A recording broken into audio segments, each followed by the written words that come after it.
When I was a high school student, my grandmother said to me, Mako-chan, keep smiling.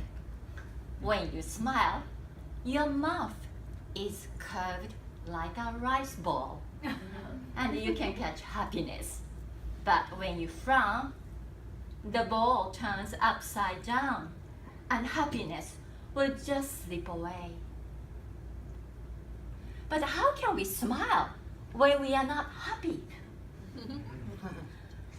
Toastmaster of the evening, and fellow Toastmasters, and welcome guests.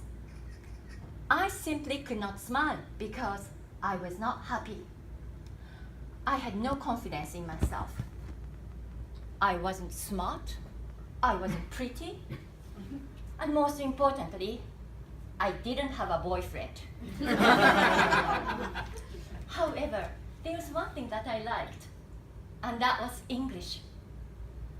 When I spoke English, I felt as if I were a different person. So when I was 18 years old, I went to the United States to master the language. And as soon as I came back, I started teaching English. Martha was my nickname. 1 year later, I got married. When my son was 3 years old, he was just adorable. When I saw Yoshinaga Sayuri on TV, I asked him, "Isn't she pretty?" "Mommy is prettier." He is so honest.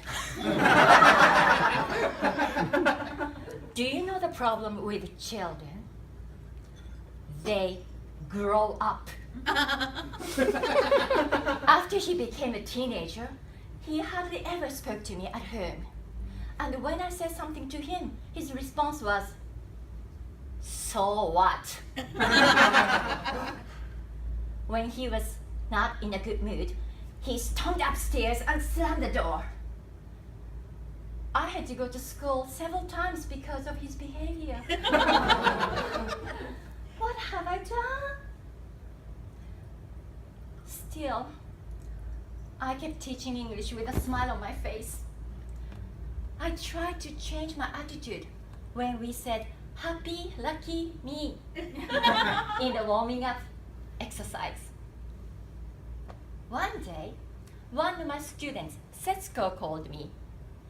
She was a 50-year-old, very cheerful housewife. "Good morning, Martha." Her beautiful voice and a big smile always lightened up the classroom. But that day, she didn't sound as happy as usual. "I'm sorry, Martha. I'm no longer able to take English lessons from you. My doctor told me that I have cancer and I need to receive treatment." I didn't know what to tell her. At first, I was shocked and I cried every day. But I said to myself, I cannot go on like this anymore. So I started smiling because you told us smiling is good for our health, even if it is a fake smile.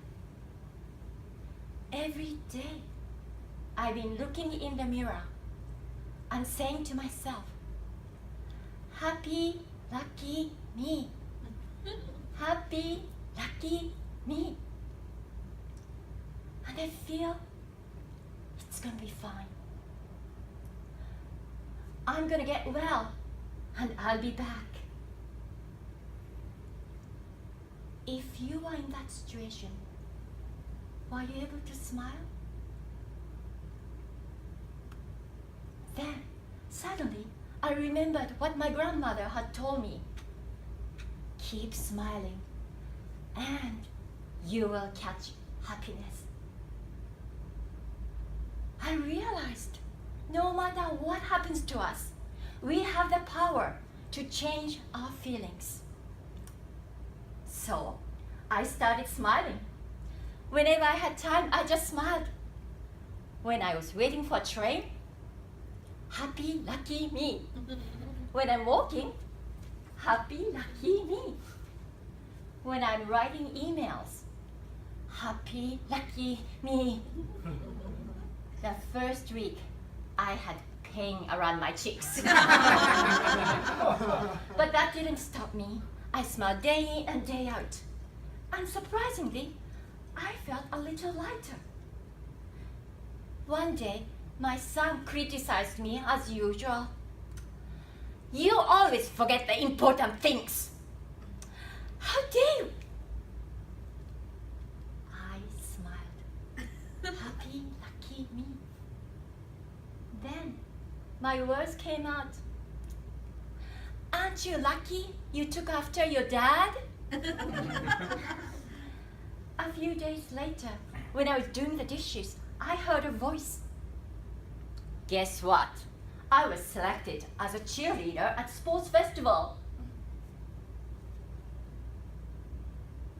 My goodness, my son is actually talking to me.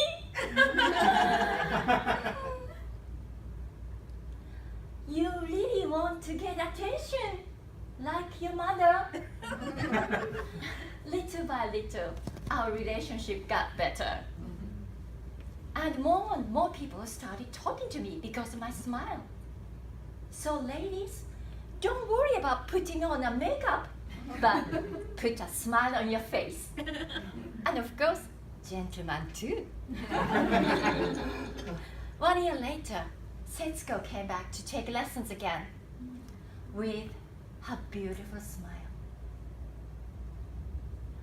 Smiling may not solve our problems.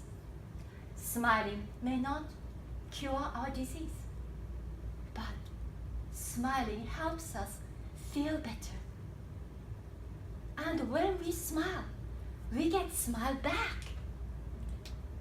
So ladies and gentlemen, why don't we carry our own ball of happiness wherever we go? Together? Happy, lucky me!